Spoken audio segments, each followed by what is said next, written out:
It is. Welcome, welcome, welcome. You are listening to Bras, Panties, and Sports.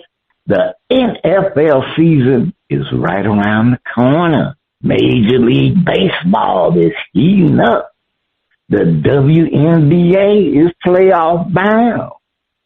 Sports fans are just delighted. I mean, it's just all sorts of stuff going on. Usually it's a boring summer, but not this year. I mean, this is stuff happening in the world of sports. I'm Spitface. Please welcome our host, the First Lady of Sports Talk herself, Cheryl Smith. Hey, good morning. Good morning. Yeah, it seems like it's always usually a boring sports time in July, but I don't know. This year seems to be very exciting going on in July. A lot of sports news. Yeah. Hey, and First Lady was really nice. It's a lot of it is just mainly sports. You know, it's not the off the field. It's the it's some action. There's some action happening, and and it's nice to see that the Caitlin Clark fans are hanging out. I think she tweaked something, and they was on it. Come on, Caitlin. So, hey, it's a good thing. This week on Shout Out, we have performances from Phaze II. They ain't Phaze I, they Phaze II. When they find their status star or get the cold feel of the mute button, First Lady, we're ready. What you saying? Each week, we try to figure out what is going on in the sports world. Not the plays of the week, more like the players of the week. Or they try to tell us something, so we ask, what you saying? Fly, little birdie, fly. Time keeps on slipping into the future. Time keeps on slipping into the future. So I want to fly like an eagle to the sea. Fly like an eagle, let the spirit carry me. I want to fly right into the future. The little birdie known as J.J. McCarthy and the Minnesota Vikings feel they can fly to the top of the NFC North and flap those little wings all the way to a Super Bowl championship. Every team in the league feels this way before the season starts, but the Vikings have proven they are not a team to be discounted. They have a few questions, but the big one is this. Will JJ prove to be Dyno-Mite or fizzle under the pressure of proving that letting Sam Darnold leave was not a good decision by the Vikings? George Foreman, Marvelous Marvin Hagler, both rest in peace, Bernard Hopkins, Roy Jones Jr., and the Steve Miller Band are asking, what you saying? So, J.J. McCarthy, he really hasn't played since college. And he played for the Michigan Wolverines. And when he played for the Michigan Wolverines, they really didn't rely on his arm. They was more of a running team. But, many pundits says his arm strength is now on par with the top quarterbacks from his draft class. He's coming off a torn meniscus injury last year, which prevented him from having his rookie year. And he's in a tough division. Can he be Dyno-Mite, or is he going to basically fizzle out? Or, some people are calling him a bust. And while he played 3 years in college, he left with over 6,000 passing yards, 49 touchdowns, and 11 interceptions for his college career. Spitface, I'm on the fence with J.J. McCarthy. I really am on the fence because I think he has the best situation to land in. He has a great offense around him, good defense, one of the best offensive minds in Kevin O'Connell.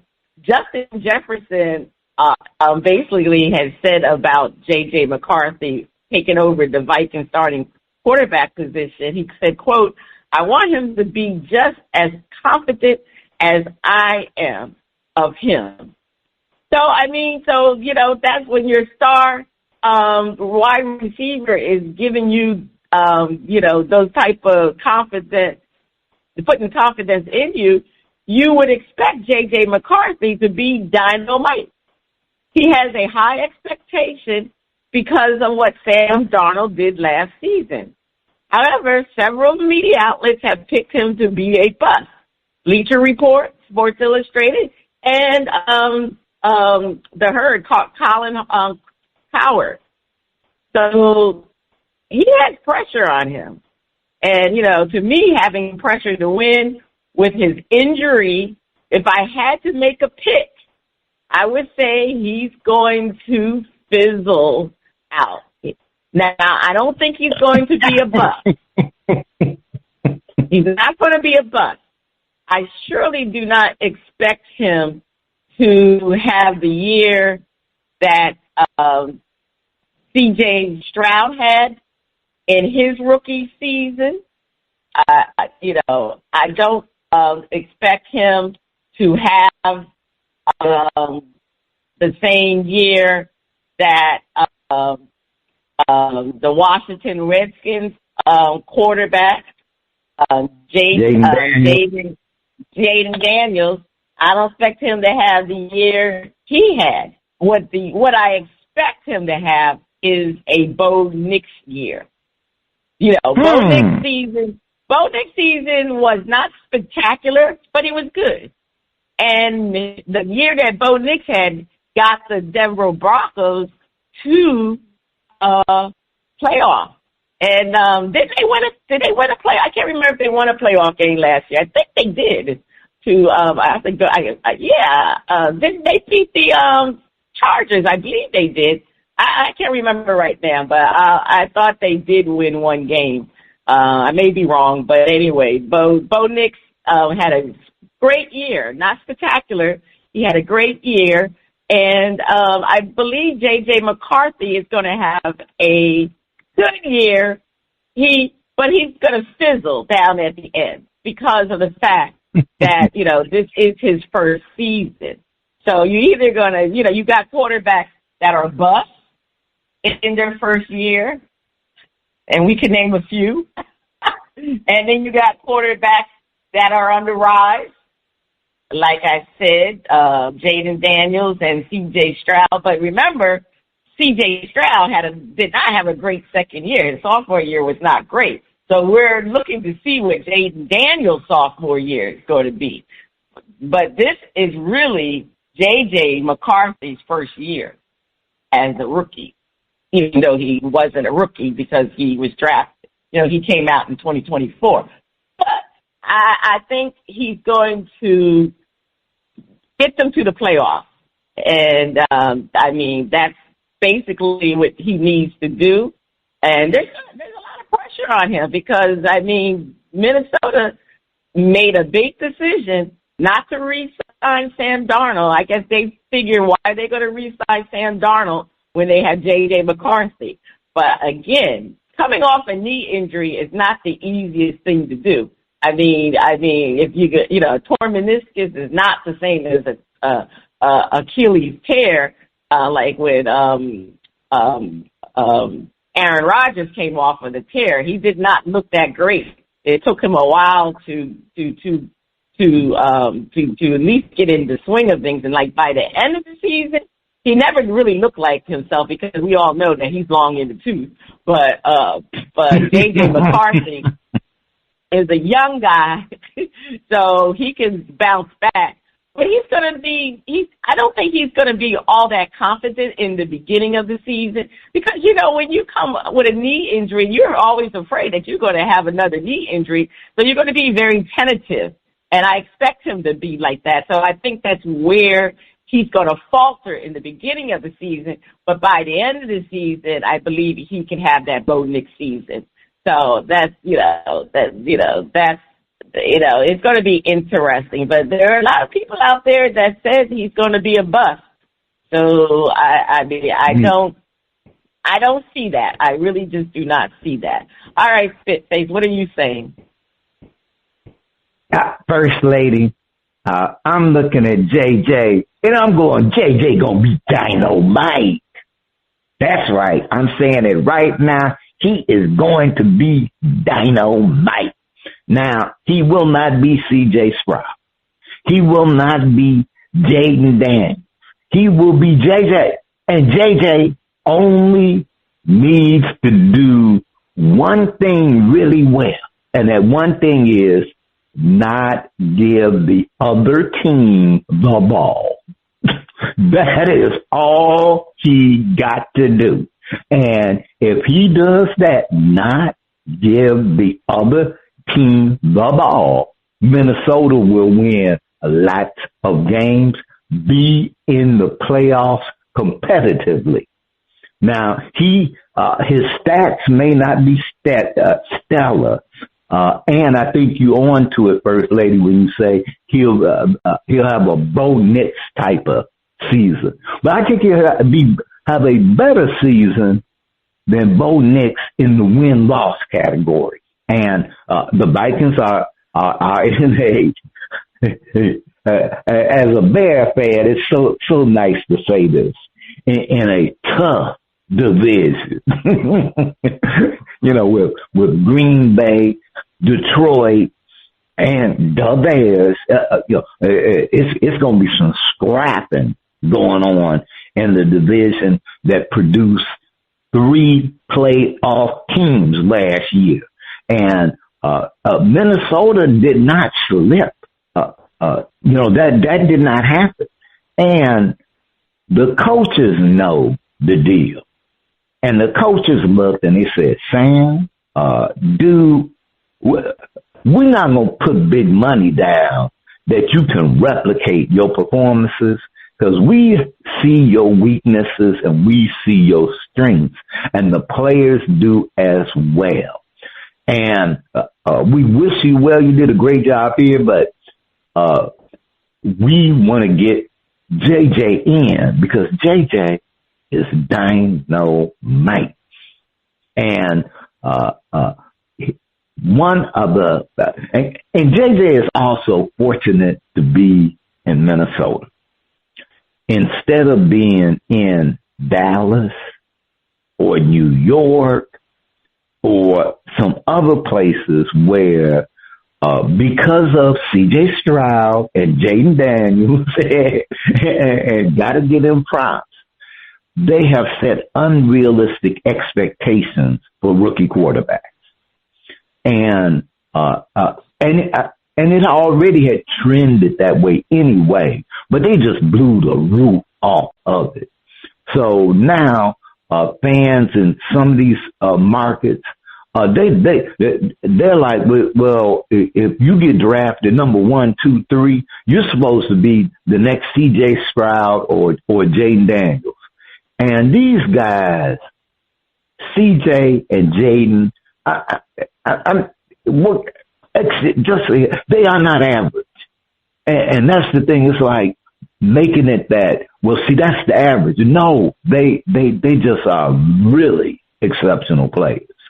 And most players, top players, Hall of Fame players, it takes them some time to get there, to get at certain levels. The potential is there, the talent is there, the work ethic is there, and they have to progress, work through it, play games, and they get there, some sooner than others, but they get there. It's a steady path. And the expectations are just so unwarranted, and that you're already labeled a bust. If you didn't have a stellar first season as a rookie. Oh God, management made a terrible decision because this person didn't manifest as a superstar in their rookie season. At quarterback, the toughest position in the game.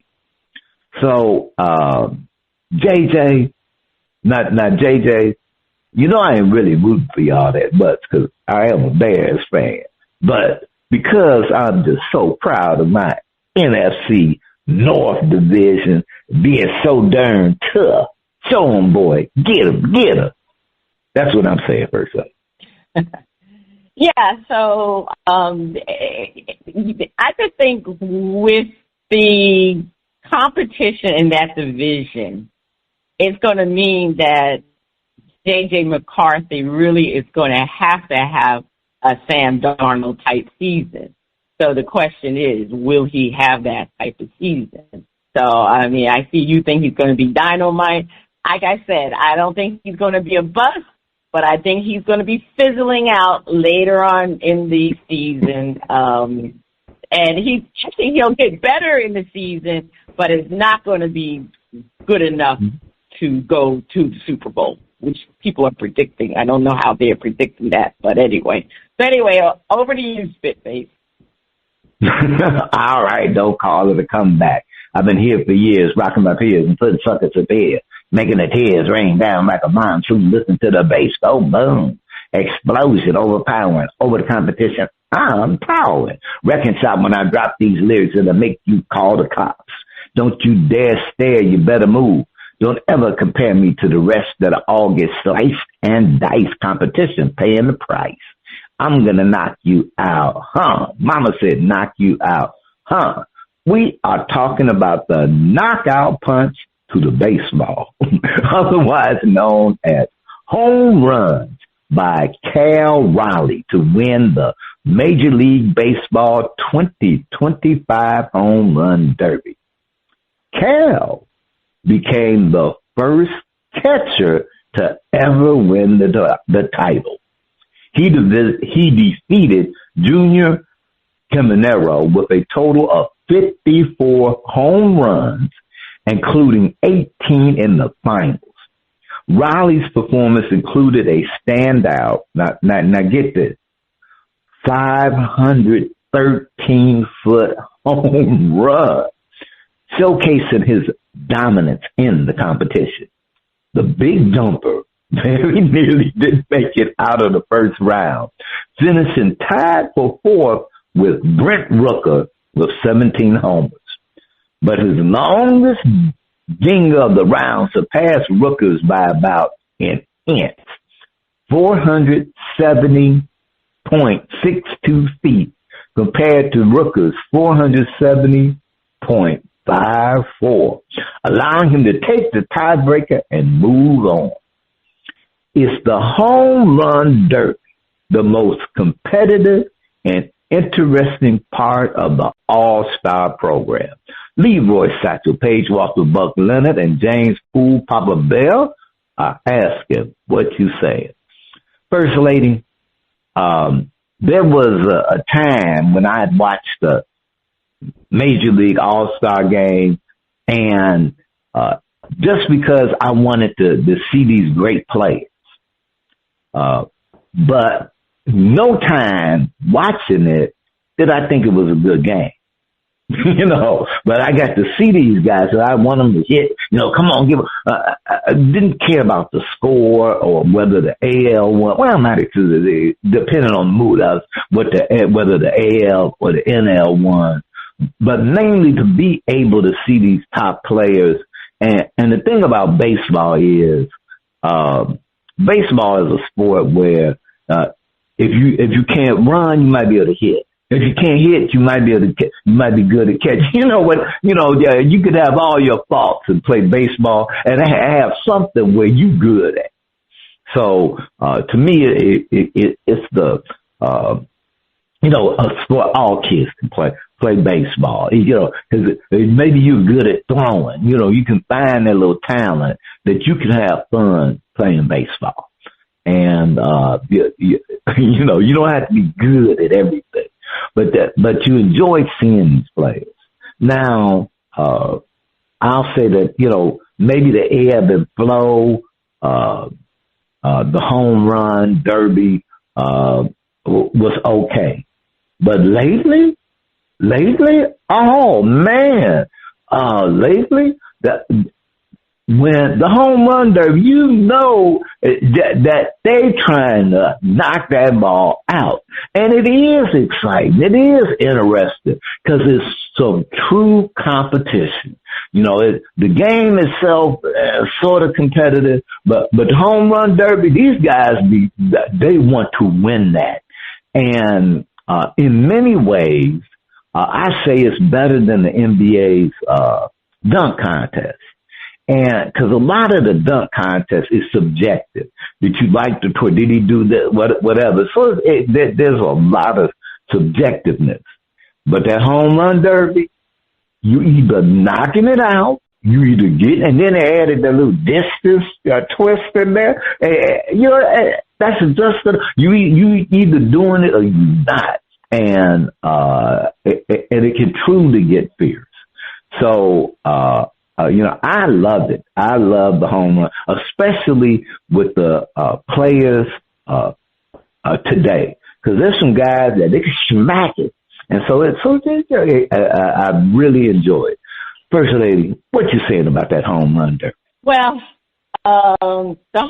it's funny because I actually watched the home run derby for the first time in I want to say years. I didn't catch it from the beginning. I started watching it from the second round when Cal Raleigh was up, and his showing was really spectacular because he had to do it from second round, and basically for him to get into the third round, he was tied with I want to say it might have been two other players. It might have been one or two. I can't remember exactly. But he was tied. So the only reason he got to the third round is because of one of his home run was the longest. And the derby was really fun and competitive, very fun and competitive. And over the years, the derby to me has been the more exciting part of the All-Star weekend. Actually versus the actual game itself. You know, like you said, it's competitive because they really, really want to win that game. Now, obviously, baseball made changes to their All-Star because I think they still have in place if the team that wins, they get the home court advantage in the finals, in the World Series. I believe that's still in play. You know, that's why they whichever league wins gets home field throughout league gets home field throughout the World Series. Yeah. Right. Yeah. So that was supposed to make the game very competitive. And they, it did have an effect, but the game really wasn't as spectacular. But this year's game was spectacular. This year's game, All-Star game, actually, was very competitive because, and it was competitive and exciting because something happened for the first time in this year's All-Star game. The National League had a 6-run lead going into the 7th inning, and in the 7th inning, I think they scored 2 runs in the American League scored 2 runs in the 7th, and in the 9th inning, I think they scored 4 runs. So anyway, they tied the game by the 9th inning. So for the first time, they had to implement the home run swing off. Now, I didn't even know they had that feature in the All-Star game. So basically what happened, the All-Star game ended like the home run derby, because that to me was crazy. They had to, I thought they would go to extra innings or not, but no, they don't go to extra innings. They do the home run swing off. So basically what you had to do, they had 3 rounds of each side having people to hit home runs. And the final score was 7-6, but we all know nobody came across the plate because what happened was the Phillies' Kyle Schwarber hit 3 home runs in his 3 swings. The National League would basically out-homer the American League 4-3. And that's what happened. And, because like I said, normally the home run derby is more competitive than the game itself. But this year's game was extremely exciting and extremely competitive because of what happened at the end. I mean, when you talk about that was history made. So you had to say that was exciting. But normally now the All-Star game is a blase, and it's definitely the home run derby. Like I said, but this year it was reversed. Both of them were exciting, but the All-Star game was more exciting because of the fact they had to go to that swing off, the home run swing off. That's not a thing. All right. Either way, it was a sports fan's treat. First Lady, you have the last word. Please take us to break. Stay tuned. Up next, we have a performance from Phase II on Shout Out Part 1.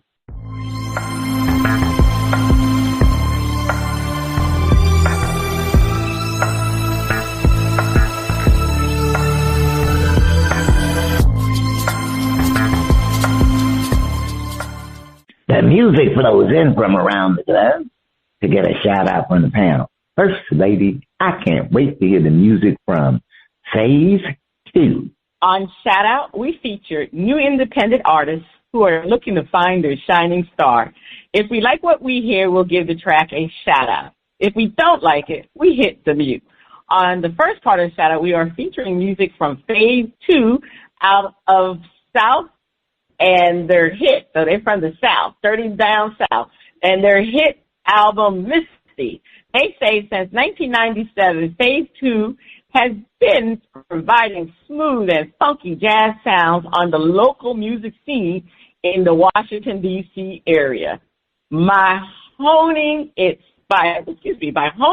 craft of delivering quality music to their listeners, Phase II has embarked on a journey to show the world that many talents that this jazz band has to offer. All right, DJ, let's hear Me and You. All day, all night, when I'm with you, everything is alright.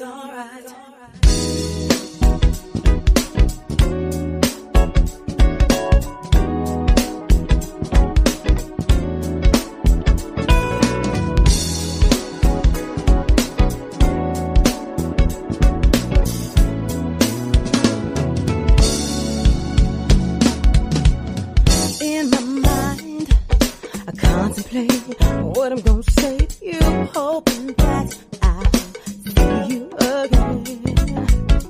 Candlelight and roses just the two captain moments that we let get away. Something's crazy happening. Somebody would steal my heart's racing, telling me we're for real. Now you're hazy. Thinking about the times we shared, anticipation makes me wanna see you again. Just me and you. That's how I wanna be. Me and you. So happy. Me and you. A sweet love memory. Me and you. Baby, when the stars are twinkling and the moon is sinking, my whole world is spinning around. All the flowers are blooming, a soft breeze is soothing, a rainbow of love is around.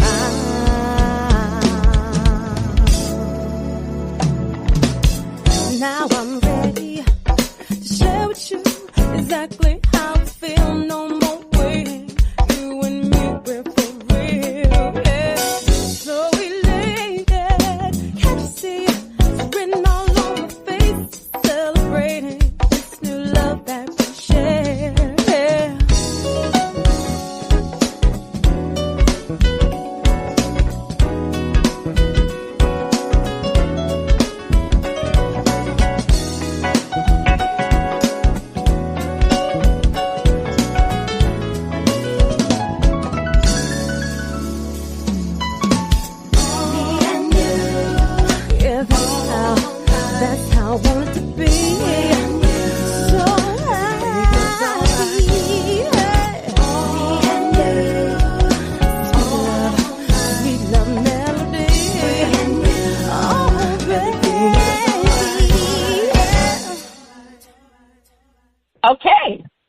That's it? Oh, wow. That was short and sweet. Okay. That shut off in a hurry there. I mean, I was liking the song. It could be a little bit longer, again, like I said, it could be a little bit longer. They was in a rush to finish it. But for what I heard, I'm going to shout it out. All right, Faith, are you shouting it out or are you going to hit the mute button?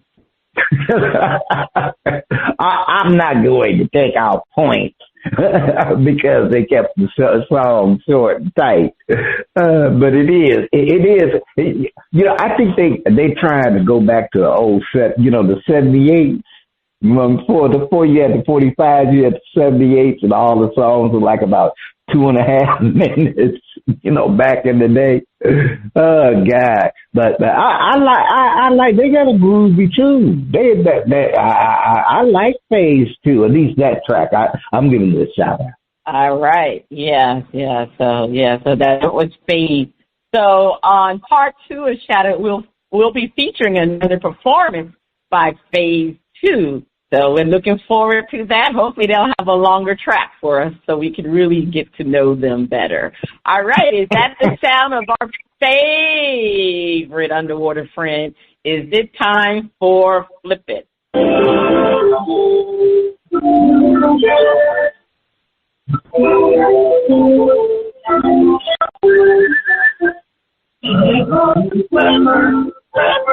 And my dream, no one you see is smarter than me.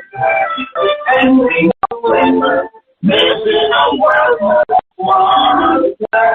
Flying never under the sea.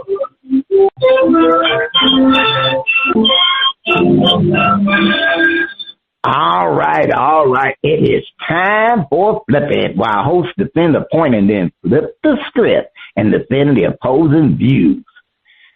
But before that, First Lady, maybe they gonna come out with Phaze III and they have longer tracks. All right, there are many pundits. There are many pundits who declare the Kansas City era is over. And the big dogs are the Denver Broncos. We wonder, the Sean Payton and his Broncos will be kicking the Chiefs to number 2 in the division. First Lady, I'm looking at Denver. I'm looking at Sean Payton. I'm looking at Bo Nix. I'm looking at that defense. And now, Sean does not have the Super Bowl resume that Andy Reid has. And he did win a Super Bowl. So it's in him. And he's hungry. And Sean Payton knows that this is probably his last go-round, and he wants to go out on top. And he proved that he could get rid of a Russell Wilson and take a young quarterback and win some games.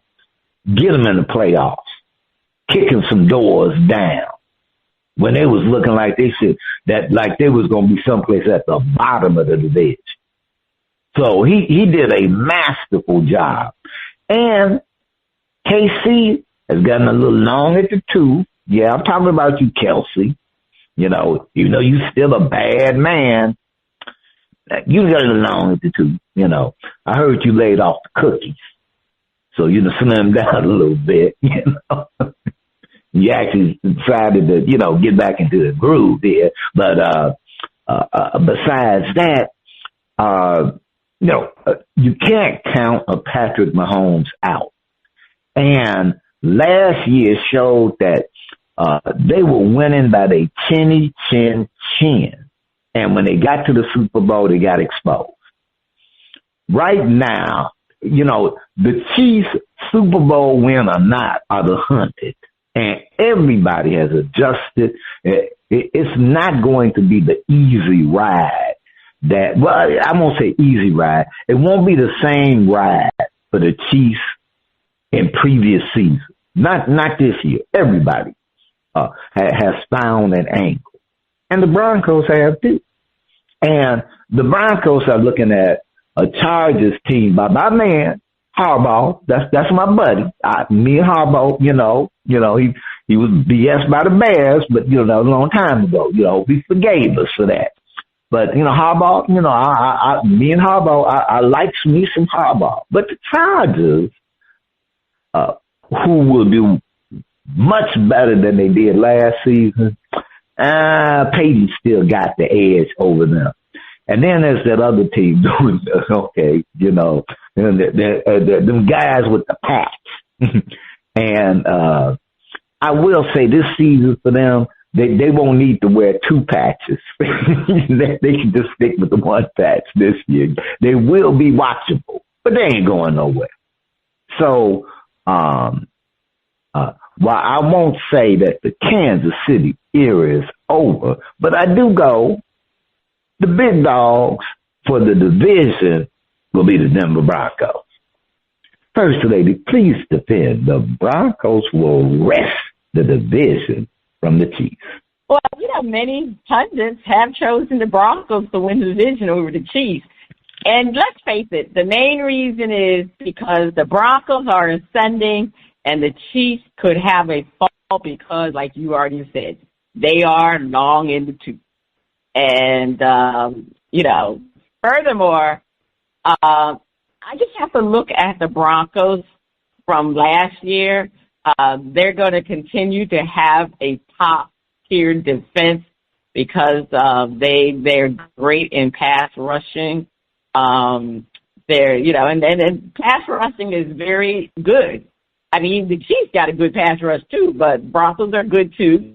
It's very disruptive, and it's going to assist them in a lot of games. And Bo Nix, let's look at Bo Nix. Bo Nix last year, he was a confident quarterback, and I expect Bo Nix to have significant improvement. And their offense is going to be a lot better than it was last year, just because Bo Nix is going to be a year better. Now, hey, he could slide, but I don't expect Bo Nix to slide because he still has Sean Payton. Sean Payton is, again, one of the bright offensive minds in the NFL. And I hear what you're saying, Faith, that, he really wants to win badly. And a lot is on Sean Payton because of the fact that he really turned over that roster in the way he treated Russell Wilson. So, but he knew what he was doing because Bo Nix, again, he did have a spectacular year, but he had a darn good year. And so now they expect Bo Nix to have a spectacular year. And people didn't think Bo Nix was going to be that quarterback because a lot of the pundits at the time said, what is Sean Payton doing? They thought Bo Nix was not a first-round draft pick. They said he was drafted too soon. He should have been in the second round. But Sean Payton saw him and saw something about him, and I guess he really felt that he was the next coming of Drew Brees. So that's the reason why Sean decided to go with Bo Nix. That's his choice. And, now the Chiefs, they're always going to have Patrick Mahomes. But, for the last two seasons, Patrick Mahomes has been a game manager. He hasn't been that spectacular, that spectacular throwing quarterback that we were used to in his first several years. He was spectacular, but he has become a game manager. And the Chiefs are older, and like I said, on their defense, Jason Kelce, he's a year older, and he actually contemplated retirement in the offseason. So he decided to stick it out for one more year. But again, they're older. Patrick's older. Kelsey's older. And the league in general is more competitive than last season. Because you've got teams that are much better, especially in that division, because in their division, the Western Division, the Raiders are going to be a lot better. They got a new coach. They drafted a top running back. You have the Chargers are going to be better. The Chargers, you expect the Chargers to be better, but there's a lot of pressure on the Chargers because it was time for it's time for Justin Herbert to do better. It's time for him to win a playoff game. I think because they keep getting ousted in the first round of the playoffs. So that division really is going to be very, very competitive this year. So it's not going to be any easy wins for the Chiefs. So again, the Chiefs, like you said, Spitface, they won a lot of close games last year. Matter of fact, they won 11 games by one score. And it's highly unlikely that they're going to be successful to repeat this year winning those close games. So, yeah, I see the Broncos as the top in this division just because of the fact that I think the Chiefs have been in this division a long time, but it's time for a new sheriff in town, and that's going to be the Denver Broncos. All right. Okay, First Lady. We know this is flipping, so we're going to flip the script. The demise of the Kansas City Chiefs is very, very premature. First Lady, I'm a team that I don't mind hating. I'll admit it. I don't mind hating. That's those darn Patriots.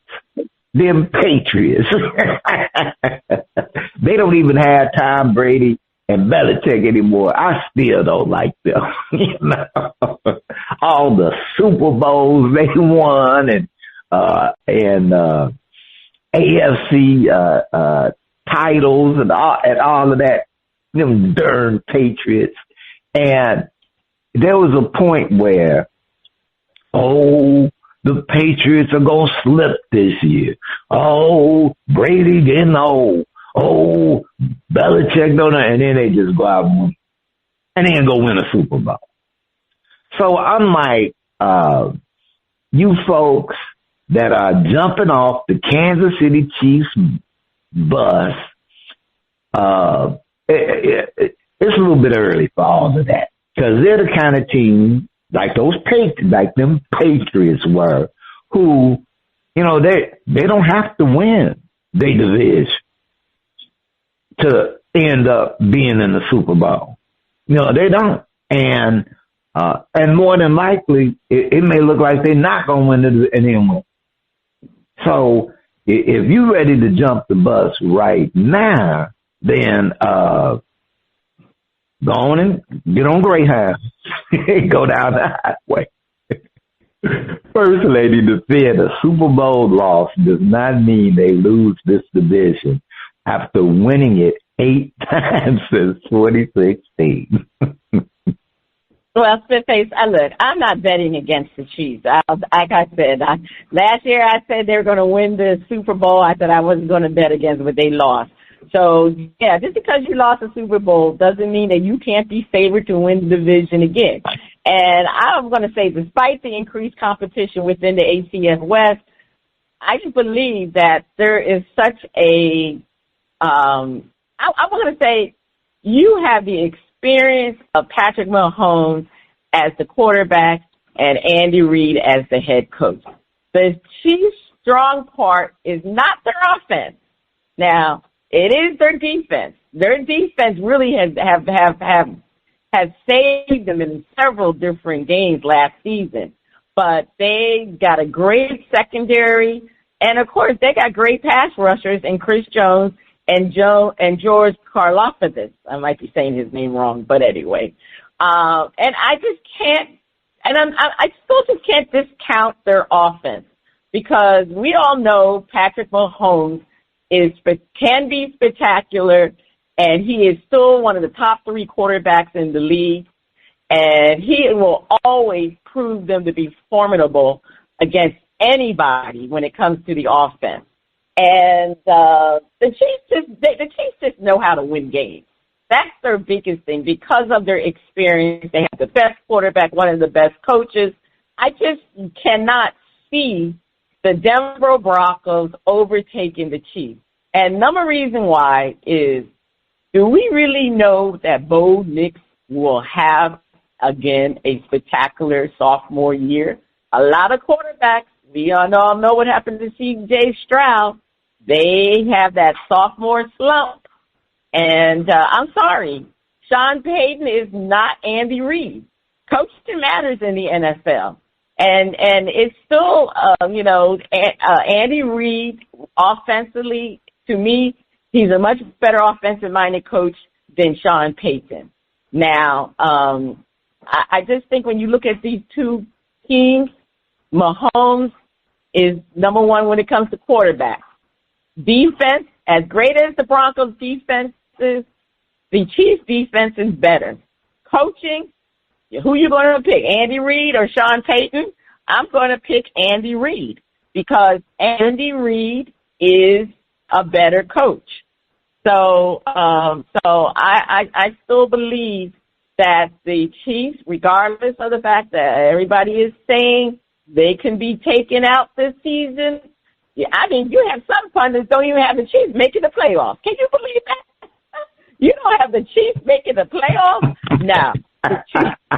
Not, like I said, yeah, Kelsey is not the player that he was years ago, but he's still a good tight end. So I'm looking for the Chiefs to repeat, to go back, winning that division. I don't know if they're going to win a Super Bowl or go to the Super Bowl. That I am not going to sit here and say that, but they should definitely win their division. And that's what I'm saying. I just don't see the Broncos winning the division. So yeah, I believe in the Kansas City Chiefs. I mean, they won it 8 straight times. How do you expect them not to win it? So anyway, definitely going with the Chiefs. All right, First Lady, you say you win it 8 times. You ain't ready to take them off the list. First Lady, over to you for flip it. The Dallas Cowboys open training camp next week. Micah Parsons still hasn't received his big money long-term contract extension. Parsons' value to the Cowboys is through the roof. The do-it-all pass rusher has generated at least 12 sacks in all 4 seasons he's played, earned 4 Pro Bowls and 2 first-team All-Pro nods, forced 9 fumbles, and generated 256 tackles. He's a matchup nightmare for offenses. Thanks to his ability to move around and to discombobulate plays regardless of the situation. We wonder, given the history of the Cowboys dragging things out with Micah, will Micah be signed within the next 2 weeks? Spitface defend. After C.D. Lamb and the Dak Prescott debacles, the Cowboys have learned their lessons. He will be signed. They won't drag it out. First Lady, there is a point where even the Cowboys go, we are, they had this phrase for our dear president, calling him talk up. That he always chickens out. Well, I'd have to say the Cowboys are Taco. The Cowboys always chicken out and end up giving them the money, but actually always end up giving them more money than if they had just went ahead and did the deal. And I think there's even a point where, you bang your head against the wall enough and you start going, man, my head is hurt. Oh, maybe I need to stop banging it against this wall. The Cowboys have learned it just costs them. And each week that goes by, it's going to cost them more.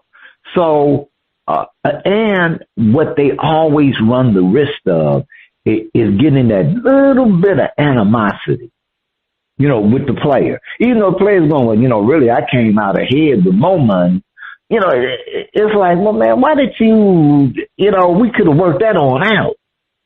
So, I think they are banging their head against the wall enough on dragging things out with players. And it always ends up impacting the season in little ways. But you don't need that.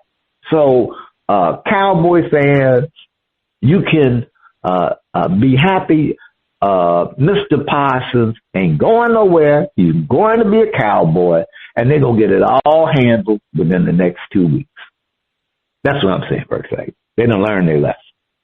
They gonna learn their lesson. Yeah, Jerry Jones and the Cowboys will finally learn their lessons because we all know they need to resign Micah Parsons now. And, yeah, it's going to cost them a lot of money because he will demand the top prize as a rusher.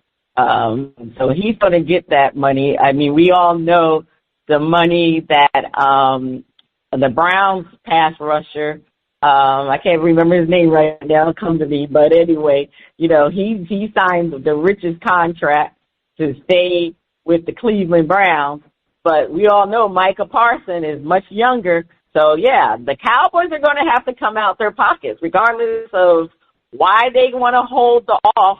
They need to do it now because this man deserves it, and you don't want to alienate him. And, we all know they ended up spending significant more money on Dak and CD Lamb because the fact that they can, the fact that they will think about that they will continue to operate in the same manner as they previously did doesn't make any sense. I mean, when are they going to learn? They need to sign their players when if you know you're going to keep the person, then you work a deal out as early as possible. Because they could have signed him a long time ago before the price had gone up. And that's one of the problems that the Cowboys have. They wait too late. They've done it several years now. And why do it? Why wait? Because Myles Garrett. So now you got to match Myles Garrett's contract. That's the player for the Cleveland Browns. You have to match his contract. And that contract, he's making what? He's going to make, it's a record contract, extensive, $40 million per year to include $123.5 million in guaranteed money. That's a lot of money. So, unfortunately, Micah deserves it. So, Cowboys, come on now.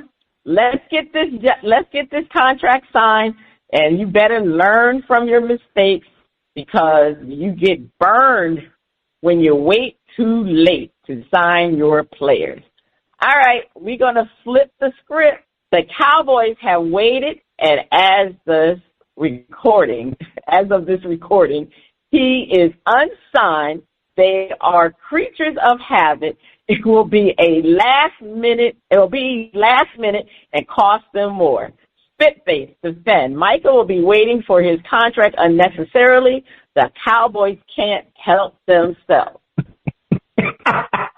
Yeah, First Lady, I really don't understand. I do not for a team that has that is a prime NFL professional team. Like, these guys are not amateurs. These guys know what they're doing, except when it comes to signing their top players. And by them waiting to this point before training camp to be in this scenario with their top defender is like, I want to say insanity, but I don't want to insult the people in the asylums because, it's actually just ridiculous. It's ridiculous.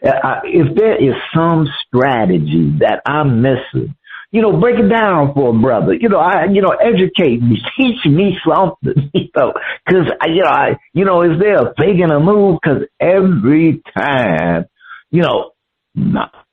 CD, you knew you would go pay CD. Could have worked it out early. It wasn't like CD was saying, no, let me wait to the last moment to agree to this deal. No, you could have laid out a deal that at that time, before the rest of the off season and everybody else that made deals where he would have had his deal and you would have saved yourself some money and everybody would have been, kumbaya. Dak Prescott, who I think you way overpaid, but either way, you did the same thing with him. And now, I know that I will go to Vegas right now. I'll put $10. That's right, $10 down on that the Cowboys will not have Parsons signed within the next 2 weeks. They can help themselves. It's just like somebody on crack. And not that I'm not saying that anybody on the Dallas Cowboys is on crack because they got better money. they can get the good stuff, but they will. But first, they cannot help them. I don't understand the First Lady, but he will not have a contract until the last moment. He won't have a contract until the last moment. Well, the training camp starts July 22nd. That is on Tuesday. Do you realize training camp for the NFL begins July 22nd? That's like from the date of our recording, that's 5 days away. So when is the deal going to get done? Obviously, he can't come to training camp without a contract. Now, back in April, actually it was on April 1st, this is what Jerry Jones said. I spent 5-6 hours with him myself. Had a lot of discussion. Most of the issues we're in agreement on, and I discussed it all. But obviously, we don't have an agreement relative to a new contract. Mike is under contract, so we'll see how that goes. It's not uncommon for me to visit directly with players. It's a particular case. That's the way I'm doing it. So, is this what you do every season?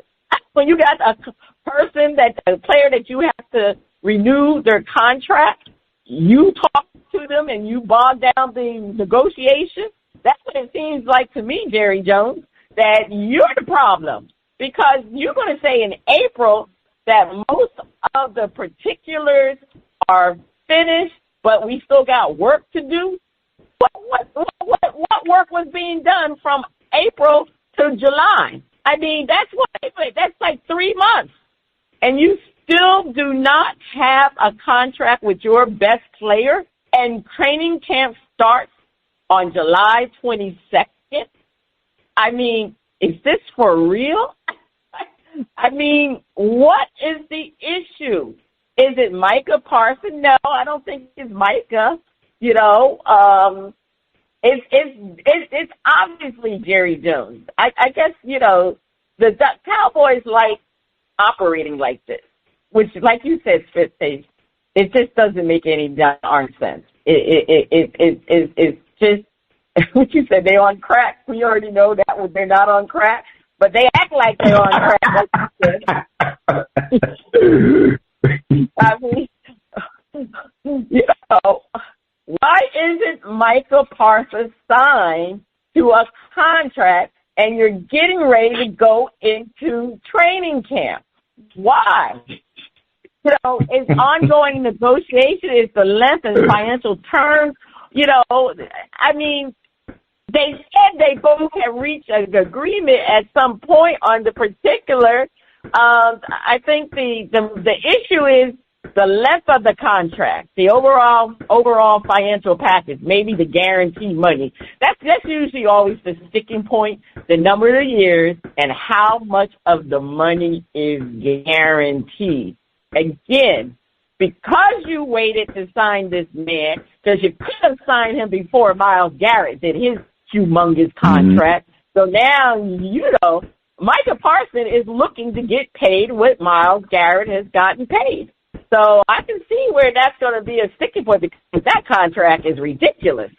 But if you had done it before, because you guys are a creature of habit, you need to get out of being a creature of habit and get this man signed. But we already know that he will be signed before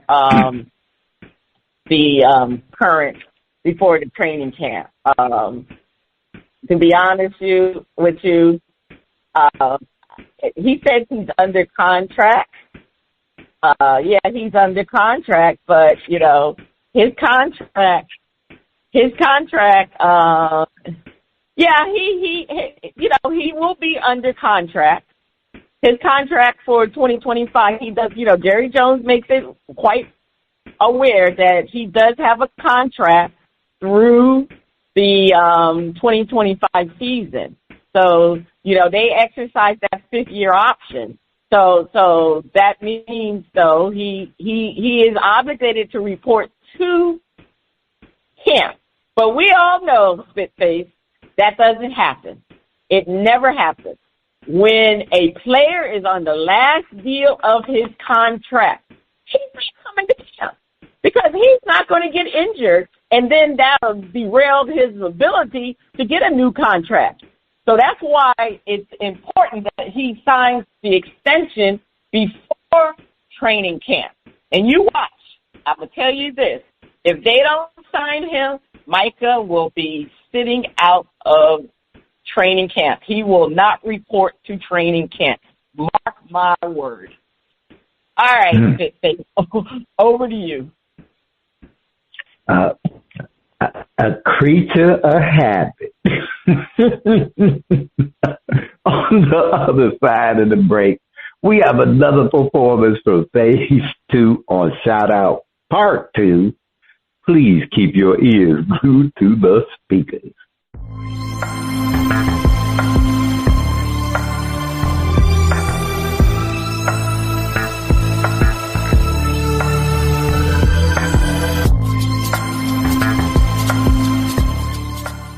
Welcome back. The music flows from around the globe to get a shout-out from the crew.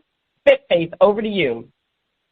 All right, on the second part of Shout-Out, we are featuring more music from Phase II. Let's hear Funny How Time Flies. Okay, First Lady, I don't know if this was going to be another 2-minute song, but you know, we shall see.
All right, that was Phase II.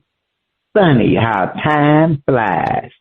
First Lady, I liked the track. It was mellow, well produced. I'm shouting it out. What's the verdict?